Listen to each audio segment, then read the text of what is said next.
सातारा जिल्ह्यातील तालुका खंडाळा तालुक्यामधील आहिरे गावात प्राचीन हेमाडपंथी शैलीतील आहिरेश्वर महाराज भगवान शंकर यांचे जागृत मंदिर असून गावाच्या नावाची उत्पत्तीही या मंदिरावरून झाल्याची स्थानिक परंपरा आहे। या ऐतिहासिक मंदिरात दरवर्षी महाशिवरात्री निमित्त भव्य उत्सव मोठ्या भक्तिभावाने साजरा केला जातो। या उत्सवाला अनेक वर्षाची समृद्ध परंपरा लाभली असून वाघ परिवाराने सलग 114 वर्ष हा उत्सव अखंडितपणे चालवला असून आजही तीच परंपरा जपत आहे। आहिरे गावात व वाघ परिवारासाठी ही अत्यंत अभिमानाची बाब आहे। महाशिवरात्रीच्या दिवशी सज्जनगड येथील समर्थ रामदास स्वामी यांच्या पादुकांचं पूजन करण्याचा मान या उत्सवाला लाभतो। या सोहळ्याची ऐतिहासिक व धार्मिक वैशिष्ट्यपूर्ण परंपरा आहे।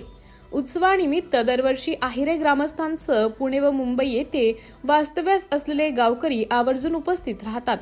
गावातील अशोक बेंजो पार्टी तसेच पुणे येथील भारत बँड यांनी यावर्षी स्वच्छेने सेवा बजावली। तसेच आहिरे गावातील महारुद्र लेझिम पथक व काळभैरव लेझिम पथक यांनी उत्साहपूर्ण सलामी देत सोहळ्याची शोभा वाढवली।